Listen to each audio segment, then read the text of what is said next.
Hello, welcome to నాన్నమ్మ వంటకాలు.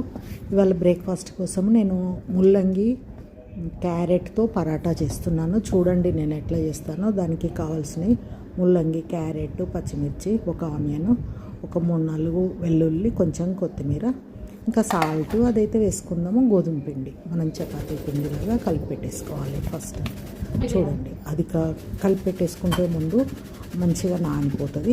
అందులో ఇంకా వేరే ఏం వేయలేదండి. లాస్ట్కి కొంచెం ఆయిల్ వేసి అంతా కలిపి ఒక 10 నిమిషాలు మనకు ఈ కర్రీ ప్రిపేర్ అయ్యేంత వరకు దానికి రెస్ట్ అన్నమాట. మంచిగా నానిపోతుంది పిండి. నుదువుగా తడుపుకోవాలి. ఇప్పుడు క్యారెట్, ముల్లంగి అట్లా గ్రేట్ చేసుకున్నాము. మనము కొబ్బరి తురిమే దాంతో ఉంటుంది కదా, దాంతో గ్రేట్ చేసుకున్నాము. చేసుకొని ఇప్పుడు కడాయి పెట్టి ఆయిల్ వేసుకొని ఫస్ట్ ఆనియన్, పచ్చిమిర్చి నేను సన్నగా గ్రేట్ చేసి పెట్టుకున్నాను. మనం వెజిటబుల్స్ తురిమేది ఉంటుంది కదా, అందులో వేసి సన్నగా తురిమేసి పెట్టుకున్నాము.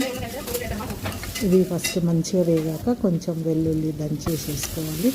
తర్వాత ముల్లంగి తురుము, క్యారెట్ తురుము అంతా తాలింపులో పసుపు, కరివేపాకు వేసేసాను. ఇంకా ఇప్పుడైతే సాల్ట్ వేసి మంచిగా కలిపేసి ఇంకా ధనియాల పొడి ఇప్పుడే అంతా కలిపేసుకోవాలి.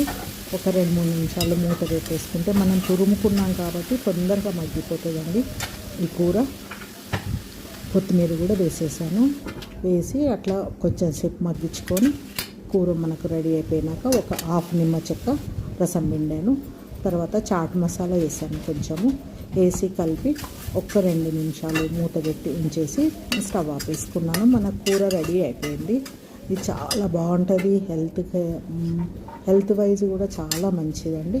అట్లా ఆ కూరను కొంచెము చల్లగా అయిపోయిన తర్వాత మనము పరాటాలు ఎలా చేసుకుంటామో అట్లా చేసుకోవాలి. చూడండి, అట్లా కొంచెం పిండి తీసుకొని దాన్ని ఇట్లా చిన్నగా వెడల్పుగా చేసుకొని మధ్యలో కర్రీ పెట్టేసి మనము కొంచెం పొడి పిండేసి బెలాయించుకొని కాల్చుకోవాలి.